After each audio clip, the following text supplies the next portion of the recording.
Hello everyone, this is Tushar Sisodia.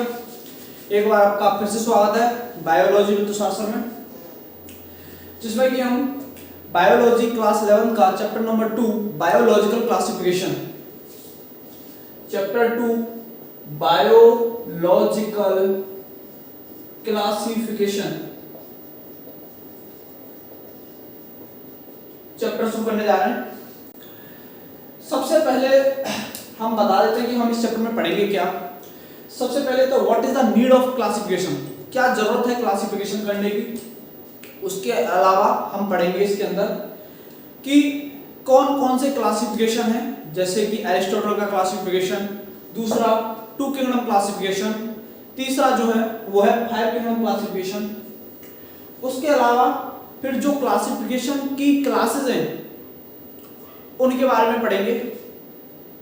तो सबसे पहले हम बात करते हैं बायोलॉजिकल क्लासिफिकेशन में कि ये क्लासिफिकेशन करना क्यों जरूरी है, what is the need of classification.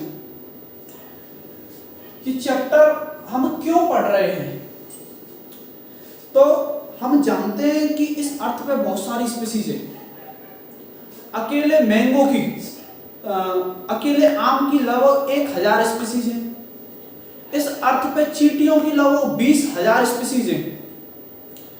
तो क्लासिफिकेशन तो बहुत जरूरी है, क्योंकि अगर मैं किसी पूरी स्पीसीज को पढ़ना चाहूँ, सभी स्पीसीज की कैरेक्टरिस्टिक में देखना चाहूँ, वो कैसे रहते हैं, क्या खाते हैं, कैसे रिप्रोडक्शन करते हैं, उनका हैबिटेट क्या है, तो मुझे अपनी पूरी जिंदगी खत्म हो जाएगी अगर एक एक स्पीसीज के बारे में अगर मैं पढ़ता रहा तो इससे सबसे अच्छा तरीका है कि जो स्पीसीज एक जैसी हैं, जिनकी सिमिलरिटी एक जैसी है, तो उन्हें एक तरफ रख दो, और जो एक दूसरे से अलग हैं उन्हें एक तरफ रख दो।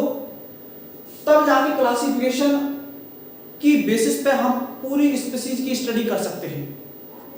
बहुत सारे साइंटिस्टों ने क्लासिफाई करने की कोशिश की इस बायोलॉजिकल क्लासिफिकेशन में। सबसे पहला जो क्लासिफिकेशन किया था वो किया था एरिस्टोटल ने, एरिस्टोटल क्लासिफिकेशन।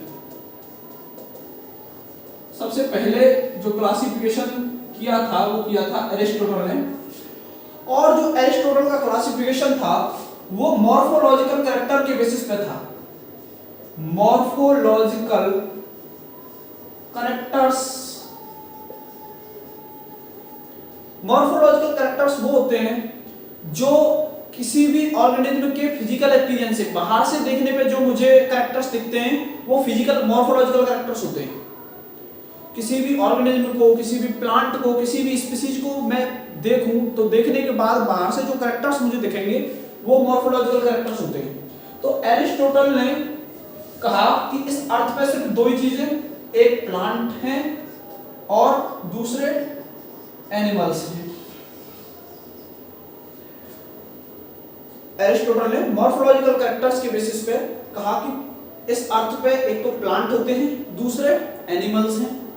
प्लांटों को इन्होंने 3 क्लास में डिवाइड किया। इन्होंने कहा एक तो हर्ब होते हैं, दूसरे श्रब्स और तीसरे ट्रीज।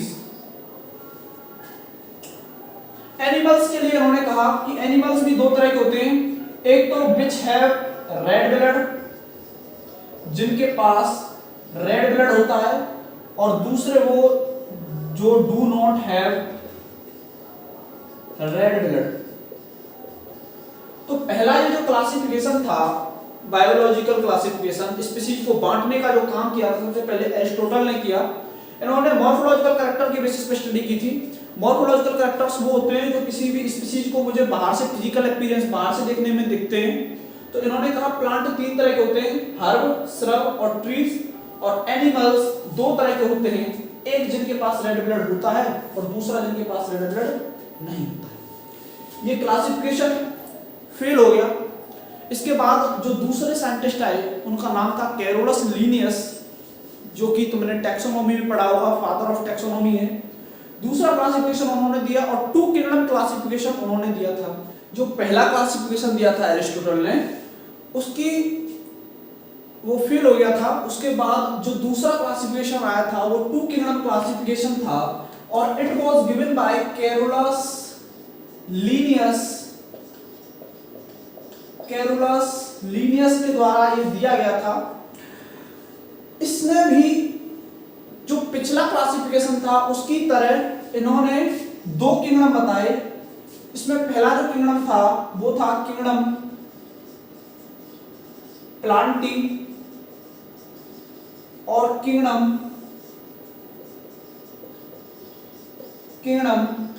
एनिमिलिया। इसके जो ग्रुप है वो है एरिस्टोटल की तरह ही।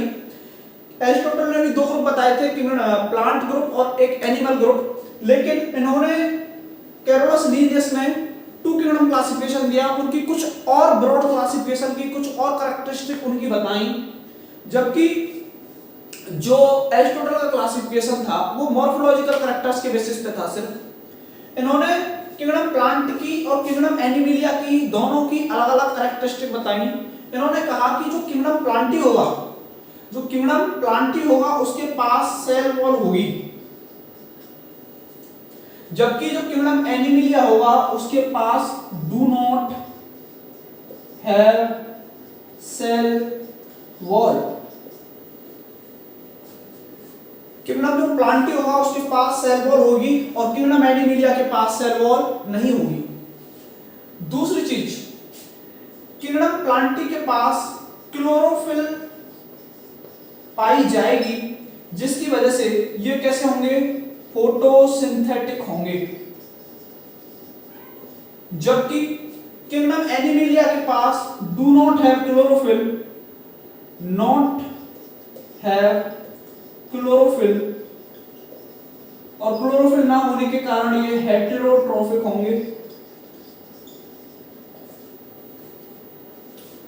तीसरी बात जो कैरोलस लीनियस ने किंगडम प्लांटी के बारे में कही कि इनके अंदर जो रिजर्व फूड होगा वो क्या होगा, स्टार्च होगा। फोटोसिंथेसिस से जो खाना बनेगा अगर वो ज्यादा मात्रा में बन जाए तो वो रिजर्व फूड के फॉर्म में स्टोर हो जाता है, और वो रिजर्व फूड किंगडम प्लांटी में स्टार्च होता है, और एनिमल्स में जो रिजर्व फूड होता है वो रिजर्व फूड ग्लाइकोजन होता है। और भी कैरेक्टरिस्टिक थी, जैसे कि ये लोकोमोशन इनमें एब्सेंट होता है, इनमें लोकोमोशन प्रेजेंट होता है।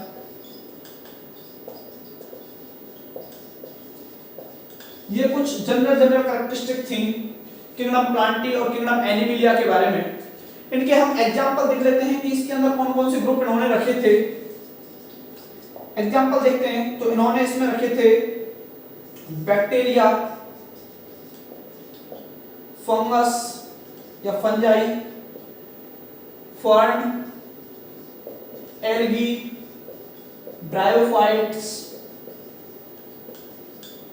टेरिडोफाइट्स या फर्न हो गए, जिम्नोस्पर्म और एंजियोस्पर्म। ये क्लास इन्होंने इसमें रखी थी किंगडम प्लांटी के अंदर। किंगडम एनिमिलिया के अंदर इन्होंने रखे थे प्रोटोजोअन्स, वर्टिब्रेट्स और नॉन वर्टिब्रेट्स। ये टू किंगडम क्लासिफिकेशन था जो कि कैरोलस लीनियस ने दिया था, लेकिन ये क्लासिफिकेशन भी फेल हो गया था। क्यों फेल हो गया था ये क्लासिफिकेशन? क्योंकि ये जो क्लासिफिकेशन था वो यूनिसेलुलर और मल्टीसेलुलर के बीच में डिफरेंशिएट कर ही नहीं पा रहा था। ना ये यूनिसेलुलर और मल्टीसेलुलर के बीच में डिफरेंशिएट कर पा रहा है, ना ही प्रोकैरियोटिक और यूकैरियोटिक ऑर्गेनिज्म के बीच में डिफरेंशिएट कर पा रहा है, और ना ही फोटोसिंथेटिक और नॉन फोटोसिंथेटिक के बीच में डिफरेंशिएट कर पा रहा है। कैसे? जैसे कि किंगडम प्लांटी के अंदर बैक्टीरिया है, फंगस है, फर्न है, एल्गी, ब्रायोफाइट, जिम्नोस्पर्म और एंजियोस्पर्म है। हम जानते हैं कि बैक्टीरिया जो हैं वो यूनिसेलुलर होते हैं, जबकि बाकी जितने भी ऑर्गेनिज्म या क्लासेस यहाँ पे लिखी हुई हैं वो सब मल्टीसेलुलर हैं। तो किंगडम प्लांटी के अंदर बैक्टीरिया रखे हुए हैं जो कि यूनिसेलुलर हैं, जबकि प्लांट मल्टीसेलुलर होते हैं। बैक्टीरिया प्रोकैरियोट हैं, जबकि पूरी जो क्लास है वो कैसी है? यूकैरियोट्स की क्लास है। तो और जो इसमें फंगस है, इन सब के पास सेल वॉल होती है, फंगस के पास भी सेल वॉल होती है, लेकिन वो फंगस की जो सेल वॉल तो होती है, लेकिन फंगस के पास क्लोरोफिल नहीं होती, और फंगस हेटेरोट्रॉपिक होती है, लेकिन फिर भी इसको प्लांट किंगडम में रखा हुआ है, तो ये इसकी डिमेरिट है। अगर हम प्रोटोजोन्स की बात करें तो प्रोटोजोन्स जो है वो यूनिसेलुलर हैं। प्रोटोजोन्स कैसे हैं? यूनिसेलुलर हैं, और उनको मल्टीसेलुलर एनिमल्स के साथ रखा हुआ है। इस जगह पे इन्होंने लाइकेन भी रखा था, एक लाइकेन एक एसोसिएशन है एल्गी और फंजाई का। इसकी दोनों कैरेक्टरिस्टिक होती हैं, एल्गी की भी और फंगस की, और इस लाइकेन को इन्होंने रख दिया प्लांट किंगडम में, जो कि पूरी तरीके से प्लांट तो नहीं है, ये भी इसकी डिमेरिट है। तो इसकी ये कुछ डिमेरिट ये थी कि ये जो किंगडम था, ये जो टू किंगडम क्लासिफिकेशन था, ये यूनिसेलुलर और मल्टीसेलुलर के बीच में डिफरेंशिएट नहीं कर पाया, ये प्रोकैरियोट और यूकैरियोटिक ऑर्गेनिज्म के बीच में डिफरेंशिएट नहीं कर पाया, और ना ही ये फोटोसिंथेटिक या ऑटोट्रॉपिक और हेटेरोट्रॉपिक ऑर्गेनिज्म के बीच में डिफरेंशिएट कर पाया। उसके बाद इस क्लासिफिकेशन की कुछ डिमेरिट निकली, उन डिमेरिटों को पूरा करने के लिए जो आया वो था 5 kingdom classification, that is the most accepted classification. तो उसी को देखते हैं। नेक्स्ट जो क्लासिफिकेशन था वो था 5 kingdom classification. It was given by R.H. Whittaker. R.H. Whittaker के द्वारा ये दिया गया था 1969 में, ये दिया गया था।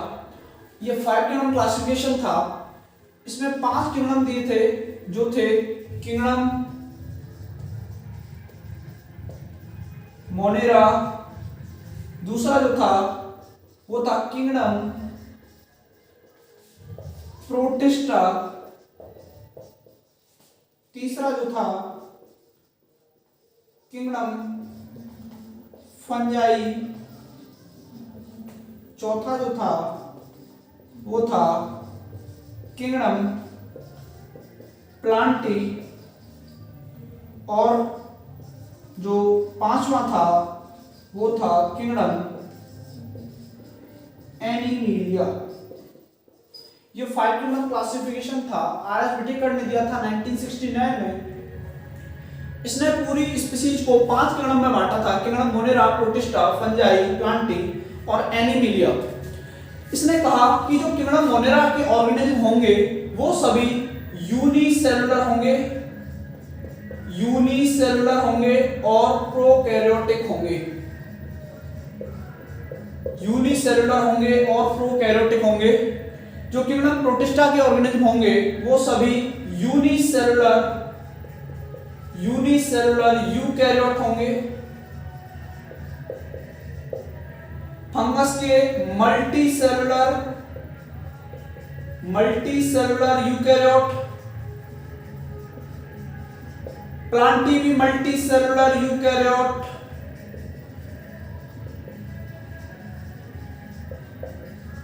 और एनिमल्स भी मल्टीसेलुलर होंगे और यूकैरियोट होंगे। लेकिन इनमें फिर डिफरेंस क्या है? ये तीनों मल्टीसेलुलर यूकैरियोट है। जो किंगडम फंजाई होगा और प्लांटी होगा, इनके पास सेल वॉल होगी, जबकि किंगडम एनिमिलिया के पास सेल वॉल नहीं होगी। प्लांट जो होंगे वो ऑटोट्रॉफ होंगे और किंगडम फंजाई और एनिमल्स हेटेरोट्रॉफ होंगे। ये दोनों हेटेरोट्रॉफ होंगे, जबकि प्लांट कैसे होंगे? ऑटोट्रॉफ होंगे। तो ये जो क्लासिफिकेशन था, अभी हम एक एक क्लास को देखेंगे। किंगडम मोनेरा क्या है, प्रोटिस्टा क्या है, फंगस क्या है, प्लांटी क्या है, एनिमिलिया क्या है। ये 5 किंगडम क्लासिफिकेशन R.H. विटेकर ने 1969 में दिया था। हालांकि इसकी भी कुछ डिमेरिट्स हैं, ये भी अभी तक पूरी तरीके से सभी स्पीशीज को नहीं ला पाया है। जैसे कि इस पूरे क्लासिफिकेशन में वायरस के लिए कोई जगह नहीं है, वायरस के लिए अभी तक पूरे 5 किंगडम क्लासिफिकेशन में कोई जगह नहीं है, लेकिन फिर भी ये मोस्ट एक्सेप्टेड क्लासिफिकेशन है। तो सबसे पहले हम इसमें देखेंगे किंगडम मोनेरा, उसके बाद हम पढ़ेंगे प्रोटिस्टा, किंगडम फंजाई। ये तीन बायोलॉजिकल क्लासिफिकेशन में मेनली हम पढ़ने किंगडम प्लांटी और एनिमलिया के लिए अलग से चैप्टर बनाया हुआ है, जिसको कि हम प्लांट किंगडम और एनिमल किंगडम जो थर्ड और फोर्थ चैप्टर है डायवर्सिटी लिविंग ऑर्गेनिज्म में, उसमें हम इसे डील कर लेंगे। लेकिन सबसे पहले आता है किंगडम मोनेरा। आप मिलते हैं एक नई वीडियो में जिसमें कि हम किंगडम मोनेरा शुरू करेंगे। तो ऐसे ही अपना सपोर्ट बनाए रखें, और अगर वीडियो अच्छी लगी हो तो वीडियो को लाइक करें, और चैनल को अगर चैनल पर नए हैं तो चैनल को सब्सक्राइब करना ना भूलें। मिलते हैं अगली वीडियो में जिसमें कि हम किंगडम मोनेरा के बारे में डिटेल डिस्कशन करेंगे। Thank you.